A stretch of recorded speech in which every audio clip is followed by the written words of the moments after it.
Vamos abrir Apocalipse, capítulo 2.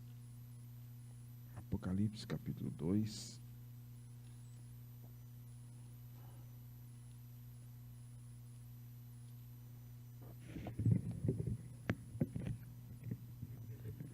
Hoje nós vamos estudar sobre a igreja de Tiatira, tá? Capítulo 2, verso 18, até o verso de número, deixa eu ver aqui, 29, tá bom?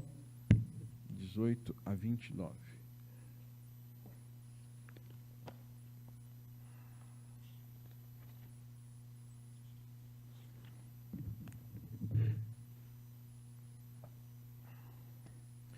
Diz assim: ao anjo da igreja em Tiatira, escreve: estas coisas diz o Filho de Deus, que tem os olhos como chama de fogo e os pés semelhantes ao de bronze polido. Conheço as tuas obras, o teu amor, a tua fé, o teu serviço, a tua perseverança e as últimas obras, mais numerosas do que as primeiras. Tenho, porém, contra ti o tolerares essa mulher, Jezabel, que a si mesma se declara profetiza, não somente ensine, mas ainda seduza os meus servos a praticarem a prostituição e a comerem coisas sacrificadas a ídolos.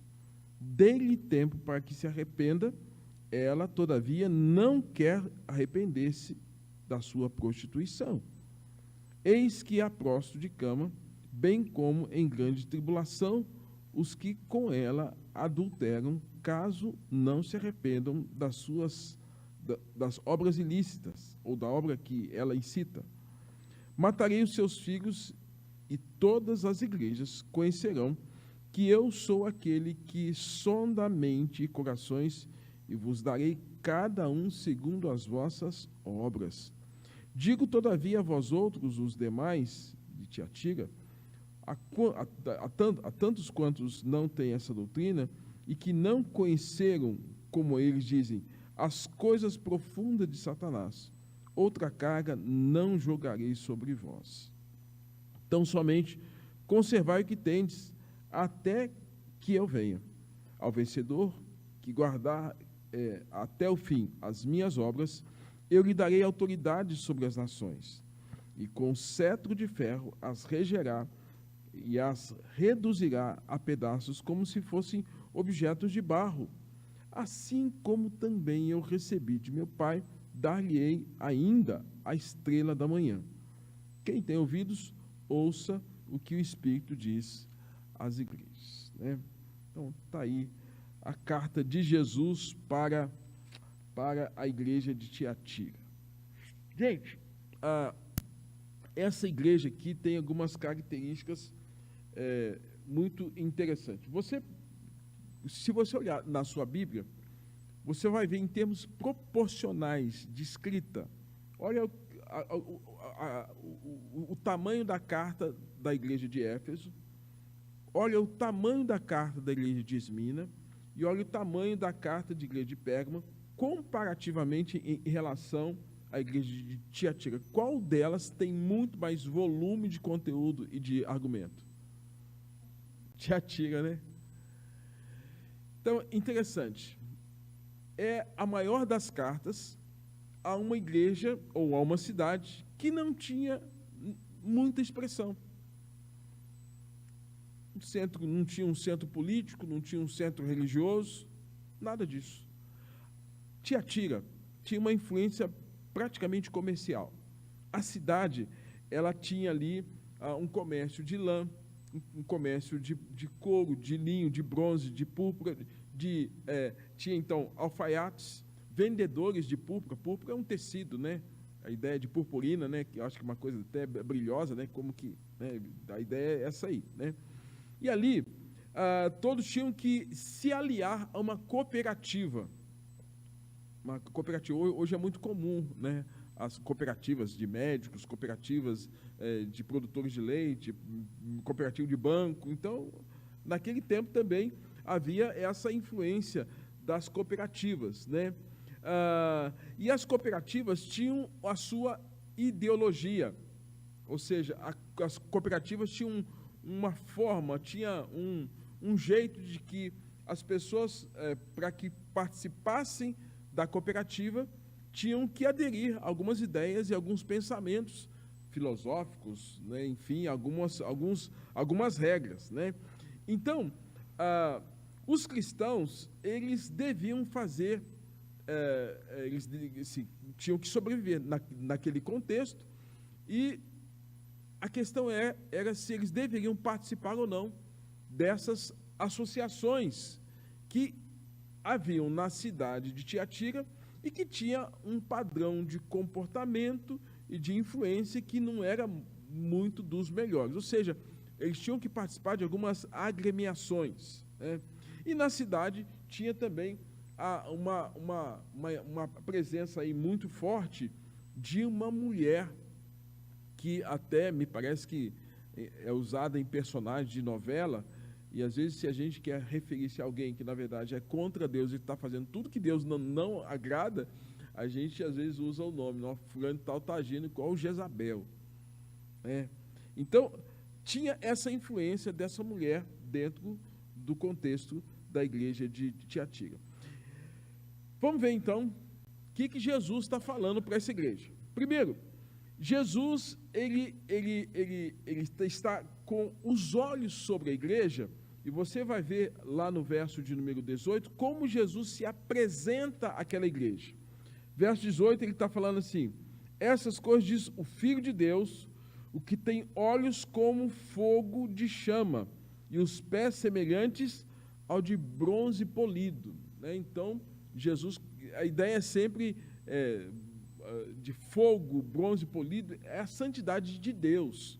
Os olhos de fogo, fogo que purifica, o fogo que limpa, né?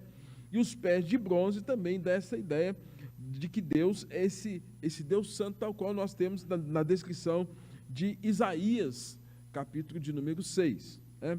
Jesus, então, ele se apresenta como aquele que conhece profundamente a igreja de Tiatira.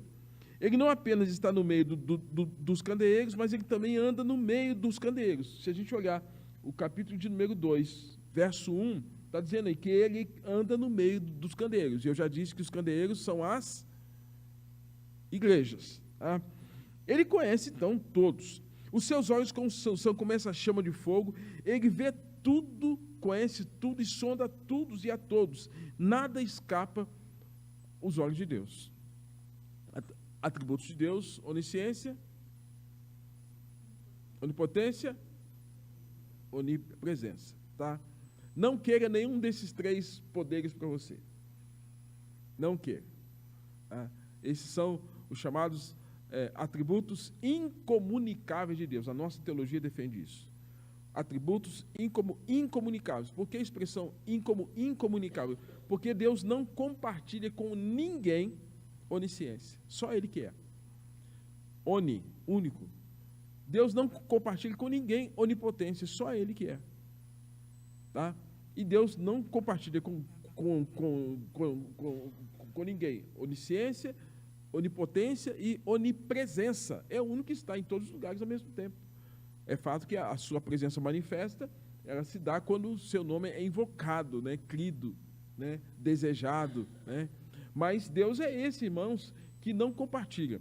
Aí apenas uma dica: quando você vê uma pessoa muito arrogante, né, muito vaidosa, muito soberba, ela está puxando para ela um atributo de poder que ela não tem. E quando o homem busca para si um atributo que na verdade não lhe pertence, isso se torna pecado. Parece que tem alguém aí em algumas instâncias do nosso país que está agindo com essa onipotência, né?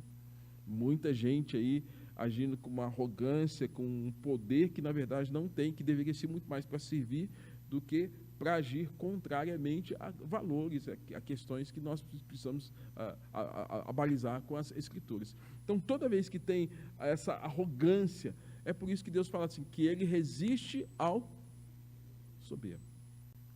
Eu sempre falo o seguinte: o soberbo fala assim, eu estou pisando duro, Deus fala assim, eu vou pisar mais duro que você. Aí o soberbo pisa um pouquinho mais duro, Deus, vou pisar mais duro que você. E a Bíblia fala, por exemplo, do do rei Nabucodonosor, que era um homem soberbo, altivo, né? Deus humilhou aquele homem, fazendo ele comer grama igual uma capivara. Hoje está em moda falar de capivara, né? Ele virou uma capivara, tá? Foi comer grama igual uma capivara, porque até que ele reconhecesse quem é Deus. E aí, depois que ele passa por tudo isso, ele mesmo diz assim: eu, Nabucodonosor, louvo e exalço o nome do Senhor. Foi humilhado, Deus teve que tratar da arrogância, do orgulho dele, e Deus faz isso. Deus faz isso com a gente, irmãos. Quando a gente age contrário à palavra de Deus, quando a gente tem um estilo de vida que, na verdade, não agrada o Senhor, Deus, às vezes, vai permitir que nós sejamos humilhados na presença dEle. Né? É bom a gente ser humilhado na presença dEle, porque na presença dEle, Ele vai, né, Ele vai nos exaltar. Todo aquele que se humilha diante do Senhor, né, Deus o exalta. Tá? Então, havia na cidade de Tiatira todas essas influências dessa mulher chamada Jezabel e todo esse aspecto cultural da presença das agremiações, né, dentro da cidade. E Jesus se apresenta como aquele que ele distingue as pessoas, porque ele fala que anda no meio dos candeeiros, mas depois ele vai dizer assim: conheço as tuas obras. Aí ele vai dizer: conheço o teu amor, a tua fé, o teu serviço, a tua perseverança e as últimas obras mais numerosas do que as primeiras. Então, ele tem um olhar geral e tem um olhar agora particularizado, que é um olhar voltado para os crentes de Tiatira. Então, é como se fosse o seguinte: olha, Deus sabe tudo o que acontece em Botucatu. E você acha que Deus não sabe o que acontece na sua vida? Deus sabe. Tudo. E mais um pouco. Até o que você nem falou, Deus sabe, né? Os milésimos ou milionésimos de pensamento da nossa construção mental, Deus sabe. Então, esse Deus que sabe tudo, ele se apresenta aqui e aí ele destaca o que ele conhecia daquela igreja, né? Ele fala, ele conhecia que, olha aí na sua Bíblia, ele conhecia: conheço as suas obras, conheço o teu amor. Ele sabia que era uma igreja amável, tá? Segundo, conhecia o quê? Ele sabia que ali tinha gente que era crentão mesmo, de Jesus mesmo, de fé. Conhecia que mais? Conhecia a turma que fazia mutirão, né? Louvado seja o Senhor, né? Conhecia os que trabalhavam, o serviço aqui, tá? Conhecia também o quê? A perseverança, gente que não abriu mão, não saiu da igreja, gente que não abriu mão da fé e que por mais que passasse por dificuldades, ele viu isso, né? E conhecia, inclusive, as últimas obras que foram mais numerosas. Então, na igreja de Tiatira, tinha uma turma lá que pegava no batente mesmo. E que as últimas coisas que eles fizeram, né, eram muito maiores do que eles fizeram lá atrás, em tempos, né, em tempos atrás, tempos de outrora, né?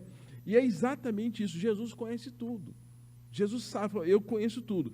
Ele sabia que era uma igreja operosa, uma igreja marcada por amor, uma igreja marcada por fé e confiança em Deus, uma igreja perseverante e paciente que suportava as dificuldades e triunfava, né? Ele sabia disso tudo. E uma igreja que estava em franco progresso espiritual. Tomara, Deus, que nós também sejamos assim, né? Crentes em desenvolvimento espiritual, né? E aí eu digo, irmãos, uma coisa que me preocupa muito: tem muita gente que tem teologia na cabeça, mas não tem vida com Deus. Tem uma boa teologia, mas não tem vida com Deus. E nós precisamos aliar isso. Os grandes eruditos do passado, eles aliavam uma boa teologia com uma vida cristã autêntica, devoção, santidade, temor, vida cheia do Espírito Santo. Parece-me que a gente chegou num tempo que a gente separou uma coisa da outra. Eu preciso apenas de uma boa teologia. Você precisa de uma boa teologia, para você não ser uma lata vazia. Mas você precisa de vida com Deus, de santidade. Então, tem gente que às vezes, por conta de dizer que tem uma boa teologia, abre mão da ética cristã. Eu tenho uma boa teologia, tá bom para mim, né? Mas não está preocupado com a vida cristã e com a ética e com o comportamento cristão. Se eu tenho uma boa teologia, isso tem que ser traduzido em um estilo de vida cristão que esteja cada vez mais parecido com quem? Calvino, com Lutero ou com Jesus? É com Jesus. Esses homens foram usados por Deus para nos ajudar a sistematizar o pensamento reformado, mas a referência é Jesus. Às vezes a gente bate no peito, eu sou reformado, eu sou calvinista, mas a ética toda bagunçada, não se preocupa muito com a vida com Deus. Então, Jesus conhecia plenamente aquela igreja. E ele começa a identificar alguns problemas que estavam acontecendo ali. Eu vou pedir que a gente leia aqui, 1 Reis, capítulo de número 17. Vamos dar uma pulada lá. 1 Reis, capítulo de número 17, do verso 30 ao verso de número 33. 1 Reis 17.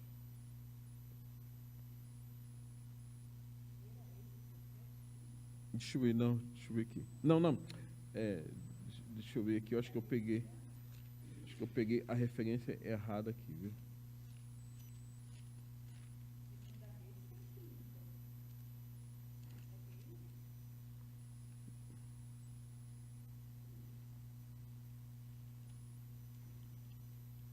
Eu peguei a referência errada aqui, irmãos. Espera um pouquinho.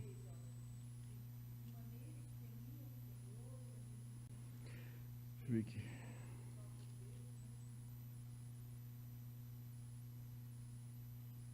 Não, é 2 Reis, capítulo de número 17, do verso 30 até o verso 33. Então, esse texto aqui, tá?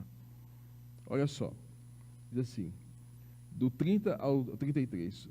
Os de Babilônia fizeram Sucote, Berote, e os de Cuta fizeram Nergal, e os de Amarate fizeram Azima. E os aveus, aí são deuses, tá? Nibás, Tardaque, os Sefarvitas queimavam os filhos a Adrameleque e a Amaleque, deuses de Serfataim, mas temiam também ao Senhor dentre ao povo, constituíam sacerdotes dos lugares altos, os quais oficiavam em favor deles nos santuários dos altos, de maneira que temiam o Senhor e, ao mesmo tempo, serviam os seus próprios deuses, segundo o costume das nações dentre os quais tinham sido transportados. O que esse texto aí quer nos dizer? Que os samaritanos, eles temiam a Deus, mas eles também tinham dentro de casa outros deuses. Então, eles temiam a Deus, mas tinham em casa outros deuses. O que estava acontecendo dentro do contexto da igreja de Tiatira? Algo parecido. Aí, se você olhar um pouquinho mais à frente, capítulo de número 21, verso 8, quando vai falar do rei Manassés, capítulo de 2 Reis ainda, 21, verso de número 8, diz assim: e não farei que os pés de Israel andem errantes da terra que dei a seus pais, contanto que tenham cuidado de fazer segundo tudo que lhes tenho mandado, e conforme a lei de Moisés, meu servo, lhes ordenou. Sabe por quê? Veja o que está acontecendo lá no verso 6. Verso 6. E queimou seu filho. Quem está queimando o filho? O rei Manassés. E queimou seu filho como sacrifício, adivinhava pelas nuvens, era agoureiro, e tentavam com médios e feiticeiros, e prosseguiam em fazer o que era mal perante o Senhor, para o provocar a ira. Então, esse comportamento de um certo sincretismo. O que é um sincretismo? É a junção de postura de fé, de doutrinas, de deuses diferentes. Então, no texto do capítulo 17, você tem aqui os samaritanos com os seus deuses e ainda com seus deuses buscando a Deus. E você tem também no capítulo de número 21, o rei Manassés, que deveria ser um rei que temesse a Deus, oferecendo o próprio filho como holocausto aos deuses falsos. Essa história, ela remete um pouco mais ao que está acontecendo dentro da cidade de Tiatira. Um certo sincretismo que está acontecendo, de tal maneira que os crentes ali estão tendo uma postura sincrética. Então, o que estava acontecendo? Antes de Jesus reprovar, ele dá uma orientação para mostrar que esse era um problema daquela igreja. E talvez um problema dos crentes dos dias de hoje também. Porque, a partir do verso de número 20, ele fala assim: tenho, porém, contra ti o tolerares essa mulher Jezabel. Então, Jesus aqui está chamando a atenção por conta da presença de uma pessoa que estava dentro da igreja.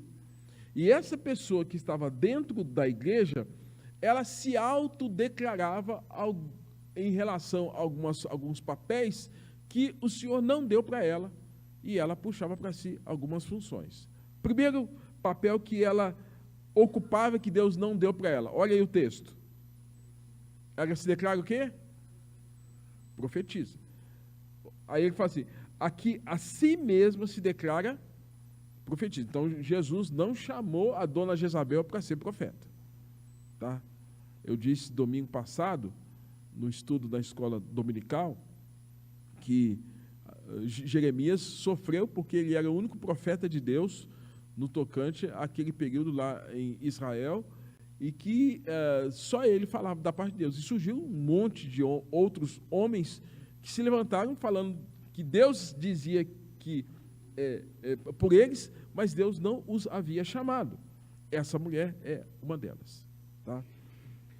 Segunda coisa, ela não somente se autodeclarava profetisa, mas ela também, diz o texto aqui, que ela o quê? Aí, ela não somente se declarava como alguém que falava da parte de Deus, mas ela ensinava dentro do contexto da igreja de Tiatira, ou seja, ela tinha uma função pedagógica dentro da igreja, tá? E essa função pedagógica dela tinha um conteúdo muito estranho ao evangelho. O conteúdo daquilo que ela ensinava era totalmente avesso àquilo que o evangelho traz. E aí, irmãos, eu fico pensando, para uma igreja chegar num ponto desse, gente, misericórdia, quanto erro, e qual o erro deles? Tolerar a Jezabel como profetisa, tolerar a Jezabel pedagogicamente ensinando, e o conteúdo, a mensagem que ela reproduzia, a mensagem que ela ensinava, tinha como premissa o quê? Seduzir os servos a praticarem a prostituição e a comerem coisas sacrificadas aos ídolos. Já parou para pensar? Então é como se ela chegasse à frente da igreja, irmãos, homens, principalmente os homens, sedução, né, em relação a isso, e falando, olha, nós precisamos comer comida sacrificada aos ídolos, né, e aí, espiritual. E além disso, diz o texto que estimulava os homens a praticarem a prostituição, ou seja, pecado de defraudação e um pecado de adultério. Se fosse solteiro, depravação, pecado associado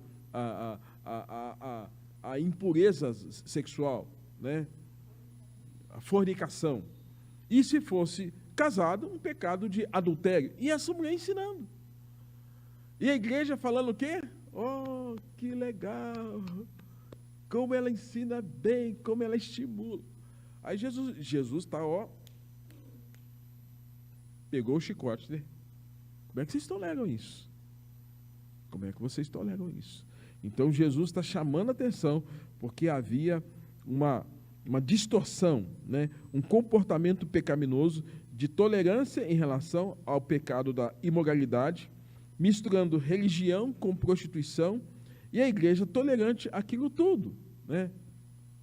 Então, gente, é algo assim que a gente tem que começar a entender. Um comentário aqui que eu trago sobre isso, sobre essa questão, né? Digamos assim, uma alusão. Tá? Naquele bonito campo, permite-se que uma planta venenosa viceje. Naquele corpo saudável, um câncer maligno começou a formar-se. O inimigo está encontrando guarida no meio da comunidade. Havia transigência moral dentro da igreja, e aqui não é o lobo que veio de fora, mas é o lobo que estava dentro da própria igreja. Você vai me falar, pastor, mas isso não acontece hoje. Bom, gente, de forma muito sutil, a gente tem que tomar muito cuidado porque essas coisas acontecem. Tá? Aquele que está em pé...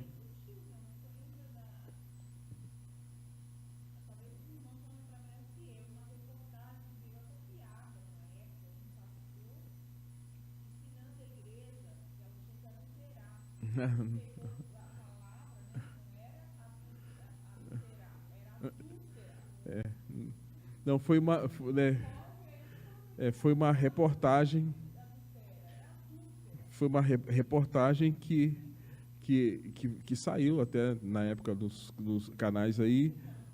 O repórter chegou para o indivíduo que, segundo ele, estava com uma segunda mulher e disse o seguinte: por que o senhor está com essa outra pessoa? Estou falando que o senhor está fazendo coisa errada da igreja.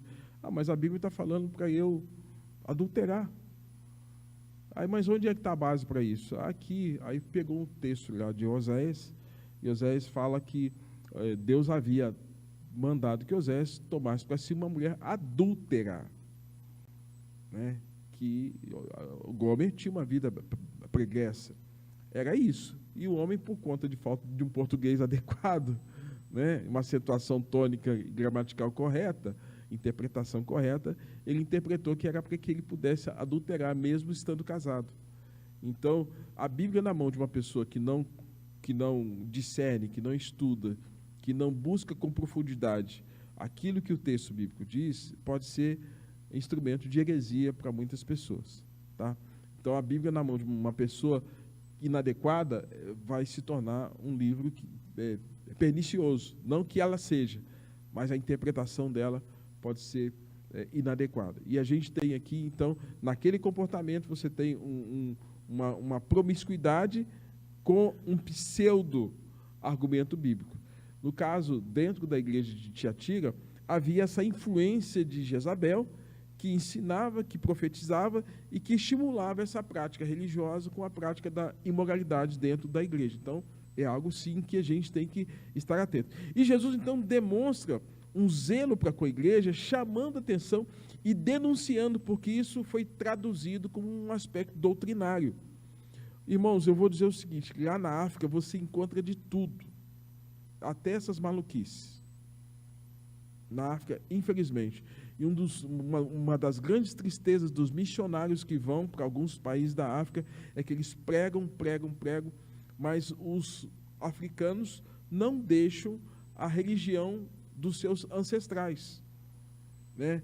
Talvez aqui no nosso Brasil a gente tenha também um negocinho parecido com isso. Às vezes a gente sai do catolicismo, mas o catolicismo não sai da gente. Muitos crentes têm um comportamento como se fossem católicos, em muitas áreas. Tá?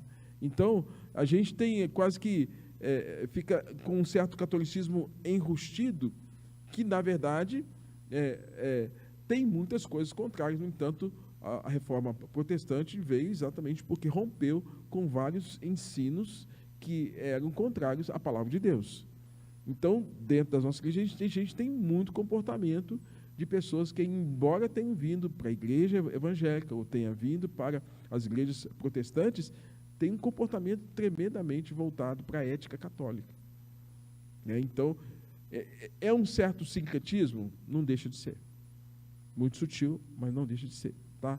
E aí, acaba que não rompe com esse padrão de comportamento que o mundo que o mundo traz, né? Então, havia na igreja, então, esse problema que Jesus aponta da falsa doutrina e da falsa moral, né? E esse estímulo de que eles participassem disso trazia grande problema para eles. E o ponto final disso tudo, você vai observar que o resultado final vai ser destacado no que Jesus vai falar um pouquinho mais à frente, porque ele vai dizer assim, ó, essa mulher, Jezabel, que a si mesmo se declara profetisa, não somente ensine, mas ainda seduz os meus servos a praticarem a prostituição e a comerem coisas sacrificadas aos ídolos. Ele diz, dei tempo para que se arrependesse.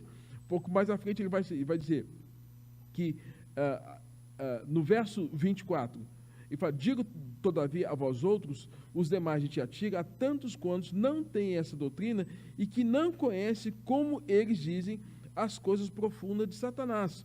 Outra carga não jogarei sobre vós. O que estava acontecendo? Ela estava ensinando a igreja o seguinte, por exemplo, já que nós estamos num contexto de satanismo, vocês podem conhecer tudo sobre satanismo. Já que, exemplo, nós estamos num contexto de influência da Umbanda, vamos conhecer tudo da Umbanda. Então, ela estava estimulando as pessoas a conhecerem as coisas profundas de Satanás. Ao invés de conhecer as coisas de Deus, ela estava estimulando a conhecer as coisas do mal. A maneira de Satanás agir, a forma de Satanás agir, vamos conhecer. Gente, e o povo estava batendo palma e fazendo exatamente isso. E Jesus chama a atenção, porque lá no verso 24, ele fala isso. Digo, todavia, a vós outros, os demais de Tiatira, a tantos quantos não têm essa doutrina e que não conhecem, como eles dizem, as coisas profundas de Satanás, outra carga não jogarei sobre vós. Tão somente conservai o que tendes até que eu venha. Jesus chama a atenção, porque eles estavam se aplicando a isso. É um problema. Irmãos, nós temos que conhecer a palavra de Deus, as coisas de Deus. Né? É fato que nós temos que ter uma postura apologética, de defesa da fé. Você não pode ser, digamos assim, inocente ou infantil em relação aos valores da fé cristã. Os fundamentos da fé cristã nós precisamos saber. E é fato que coisas do mal, você não precisa se aprofundar para querer argumentar acerca das coisas do mal. Você sabe que aquilo ali, por si só, já é mal, já é pernicioso. Então, você é luz. Então, você vai se aplicar, vai ser um doutor em coisas do mal, um doutor em coisas perniciosas, satânicas, demoníacas. Não, é exatamente isso que estava sendo ensinado dentro da igreja de Tiatira. Então, Jesus chama a atenção e confronta, mostrando que a igreja precisava mudar de comportamento, mudar aquela atitude, a partir do verso de número 21, quando ele fala, dei tempo para que se arrependesse, ela, todavia, não quer arrepender-se da sua prostituição. Gente, o que está acontecendo? Jesus falou, Jezabel, dona Jezabel, para com isso. Ela está falando o quê? Não vou parar. Eu não vou parar. Eu vou continuar fazendo aquilo que eu faço. Ela está confrontando o próprio Jesus. Tá, isso aqui é sério. Eu disse há pouco, no início, que Deus resiste ao soberbo. A dona Jezabel aqui, agindo com soberbo. E esse espírito de Jezabel, agindo na igreja, esse espírito dizendo as influências dos estudos, do pensamento dela, tomando conta da vida das pessoas, não vou parar. E aí, Jesus falou, eu dei tempo para que você se arrependesse. Isso mostra a paciência de Deus, que o Senhor nosso Deus é longânimo, que Jesus é paciente para confrontar os nossos erros e esperar uma reação de mudança. Concorda comigo? Você fala, eu dei tempo para você mudar. Ela está dizendo, não vou mudar. Eu não quero mudança. Para mim está bom. Jesus, então está bom. Então, gente, Jesus dá tempo de mudança, sabe por quê? Porque Ele não quer agir o tempo todo conosco com juízo. Por isso que o Senhor é assaz benigno, é muito benigno, é muito paciencioso, é muito misericordioso, porque Ele quer dar tempo de que nós nos arrependamos. E no caso aqui, Ele tinha expectativa de que aquela mulher se arrependesse e aquela igreja mudasse, né? Então, antes de tratar a igreja com juízo, Ele confronta com uma disciplina, Ele dá até uma sentença, Ele fala, dei tempo para que se arrependesse, ela todavia não quer se arrepender. E o que Ele fala? Verso 22, eis que a próstito de cama, vai vir doença, vai vir problema, vai vir dificuldade. Por isso que a gente tem que estar atento, às vezes, nem toda doença que a gente vem é por conta de pecado, é por conta da natureza pecaminosa que habita em nós, nosso corpo corruptível que é susceptível a essas questões. Mas, irmãos, às vezes, algumas pessoas, entendo eu, que até hoje passam por circunstâncias difíceis, porque Deus quer mostrar o quanto é preciso mudar aquela postura de pensamento, de ideia, de comportamento, para que haja arrependimento naquela vida. Deus quer trazer de volta. E no caso da dona Jezabel, não houve. A falta de arrependimento implica necessariamente na aplicação inexorável do juízo de Deus. E o Senhor está dizendo, olha, vai ter sentença, vai ter juízo, né? E aí, a gente vê que Jesus está dando oportunidade para a igreja experimentar algo assim, né? E aí vem uma consequência, não só sobre Jezabel, mas vamos ver o verso 23, vamos lá? Verso 23, vamos lá? Matarei os seus filhos e todas as igrejas conhecerão que eu sou aquele que sonda a mente e corações e vos darei a cada um segundo as vossas obras. É forte, né? É forte, não é? Deus está dizendo, olha, eu vou, vai vir pena, vai vir sentença, vai vir morte. O salário do pecado, e veio morte, né? E a ideia aqui, não somente os filhos em relação, entendo eu aqui, que aqui pode ser visto também como uma metáfora, a todos quantos seguiram o ensino de Jezabel. Todo mundo que entrou na onda dela, que passou a ter esse sincretismo, num certo sentido, tendo esse comportamento, passou a estar susceptível a esse juízo. Olha, vou vir e vou trazer juízo, vou trazer justiça. Gente, não precisa ir longe, não. O que aconteceu no dia de Noé? A água veio para quê? Como juízo, não veio? O que aconteceu com Sodoma e Gomorra? O fogo veio como juízo. Tá? Então, a gente já tem históricos onde Deus chama um povo para arrependimento, chama uma nação ao arrependimento, ou chama uma igreja ao arrependimento, e ela não se arrepende, não tendo arrependimento. Aí, é por isso que, em alguns aspectos, o juízo de Deus ele não vai vir só lá na frente. Ele vem também nos dias de hoje. Todo aquele que crê já está salvo. Todo aquele que não crê já está debaixo de condenação. E não tem coisa pior, irmãos, do que a gente viver a vida sem paz.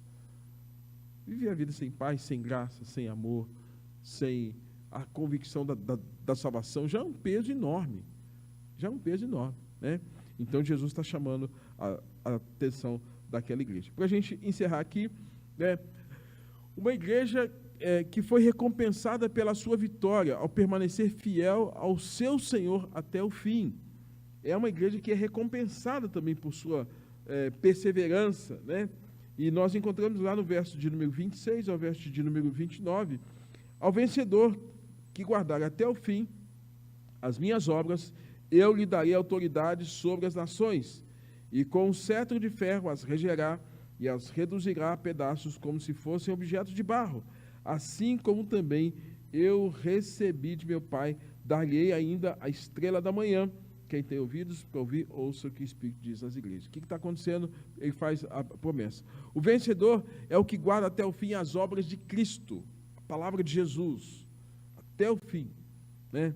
O vencedor, ele vai julgar os ímpios e reinar com Cristo. Na verdade, nós que somos chamados à salvação, se nós nos lembramos lá de 2 Pedro 2,9, vós, porém, sois raça eleita, né? Nação santa, povo de propriedade exclusiva de Deus, né? Nós hoje já somos esses que somos chamados para servir. Nós somos uma nação santa, um povo que é súdito de um rei. Então nós já desfrutamos desse reino espiritual com Cristo. Meu irmão, pensa o seguinte: entre você que conhece a Deus e o outro que não conhece, você que conhece Deus e está vivendo de acordo com o que Deus tem, você já é rico da graça e da misericórdia. Você já tem na sua mente e coração a palavra de Deus que dá o sentido para a existência. Então você já faz parte de um reino espiritual. Efésios capítulo 2 fala que Ele nos tirou das trevas, né? Ele vai dizer que nós somos salvos pela graça, mediante a fé, e somos postos nas regiões celestiais. Então, você já faz parte de um reino celestial. É por isso que Jesus recomenda buscar as coisas lá do alto. Buscar, em primeiro lugar, o reino de Deus. A fala dele, meu reino não é deste mundo. Então, todas essas instruções já nos dão a ideia de que quando você nasceu de novo, quando você entendeu o plano da salvação, você já faz parte de um outro reino. Você já não é daqui. Então você já reina com Cristo. É por isso que, em nome dele, nós temos autoridade para pregar a palavra e para repreender a ação do inimigo sobre a vida das pessoas. Pela autoridade do nome de Jesus, porque nós já reinamos com ele. Então isso é muito importante. Muitos crentes às vezes não têm esse entendimento. E parece que joga tudo para a questão escatológica, né? Lá na frente. Não! Hoje nós já experimentamos isso. Nós já antegozamos coisas dos céus aqui na terra. Mas está lá, está reservado. Nem olhos viram, nem ouvidos ouviram o que Deus tem preparado para aqueles que amam. Está reservado. Mas nós já antegozamos bênçãos celestiais. E aí fala também que o vencedor vai conhecer não só as coisas profundas de Satanás, mas as coisas profundas de Cristo.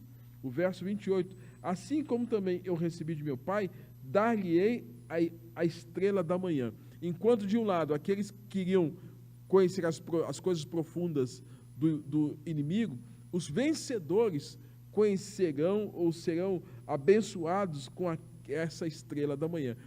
Qual é a referência que a gente tem sobre a estrela da manhã? Quem é essa estrela da manhã? Tem o cântico, né? És a nossa estrela da manhã, Cordeiro Santo que nos trouxe a paz. Jesus é essa estrela da manhã. Então você já tem a bênção de Cristo sobre a sua vida. É essa estrela da manhã, né? E ele fala, eu vou dar ainda essa estrela, né? Então a gente sempre tem uma palavra que tem um sentido passado, presente e futuro. A ideia, isso vai ser completado de maneira plena quando nós estivermos nos céus. Aí, tal qual Paulo fala, nós o veremos de fato como ele é. Então, enquanto aqui nós estamos ainda com os nossos olhos obscurecidos, né? Mas conheceremos como ele é. E aí, irmãos, a gente encerra aqui dizendo que, na verdade, o Senhor queria tratar aquela igreja.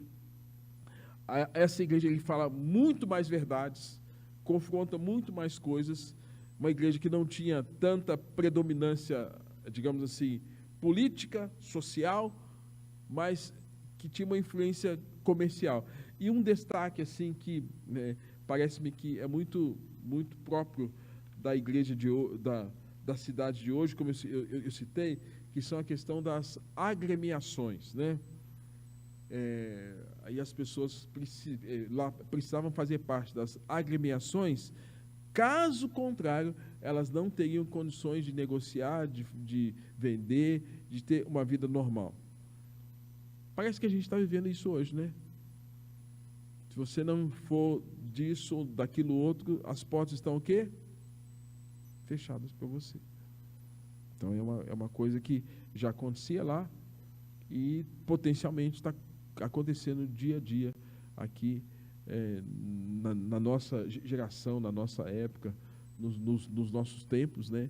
Onde cada vez mais esse viver a vida cristã está sendo pressionado. Então, hoje, daqui a pouquinho, a gente vai estar tendo que tomar um certo cuidado em relação até aquilo que a gente fala aqui no YouTube. Eu estou aqui no Facebook, estou no YouTube, vou ter que cuidado. Então, a gente vai ter que pagar com as nossas transmissões. Estão sendo punidos. Então, determinadas leituras aqui, você não pode fazer, você não pode pregar. Eu sei que a gente fecha aqui só nós mesmos, porque lá fora você não pode falar. Então já há um cerceamento da liberdade, né, em relação a essas questões. Então a gente está vendo, gente, que dia a dia o cerco está se fechando. E o crente que tiver displicente, né, ou ele vai ceder à pressão das agremiações, então eu vou, para não ter dificuldade, eu vou ficar aqui ou ali, né, e vai ceder. Mas quem mantiver-se firme, recebe essa palavra de Jesus, né, que vai ser um vencedor, vai receber as bênçãos do porvir. Eu acho que esse é o grande desafio nosso nessa geração. O reverendo Hernandes, ele disse o seguinte, que talvez os nossos avós fossem muito mais crentes do que nossos pais. Nossos pais fossem muito mais crentes do que nós. E talvez nós temos que ensinar os nossos filhos a serem melhores e mais crentes do que nós. Se eles não forem mais crentes do que nós, é bem possível que em 3 gerações o evangelho que chegou não alcance a 3ª geração. Chegou na avó, chegou no pai, e os filhos hoje já não querem e não buscam mais a Deus tal qual os avós, nem como os pais, e aí a tendência é cada vez mais menos pessoas conhecerem a Deus. Então, nós temos que orar para que Deus mantenha a nossa fé, que Deus nos faça interceder por nossas famílias, para que as coisas profundas de Satanás não sejam buscadas por pessoas. Eu poderia dizer que hoje, digamos assim, hoje as pessoas estão buscando muitas religiões afro no nosso país, que eu tenho tido de queixa sobre isso, filhos de pais crentes que estão buscando hoje conhecer, por exemplo, a questão da Umbanda. Filhos de pais crentes, pessoas que passaram aqui por nossas igrejas, inclusive da Monte Sião. Então, já é uma realidade. Pessoas que estão buscando, estão mergulhando de cabeça, assim. Alguns dias atrás, recebi um casal aqui, que não é da nossa igreja. Pastor, me ajuda, porque minha filha está querendo, já em duas reuniões que foi, quer trazer um monte de coisa aqui para casa, e trouxe um monte de coisa. Tá, já é uma realidade. As coisas profundas de Satanás. Jesus diz, quem comigo não ajunta, espalha. Então, os anti-Jesus estão aí mais perto do que a gente pensa. Vamos orar? A gente encerra, vamos estar de pé? E a gente...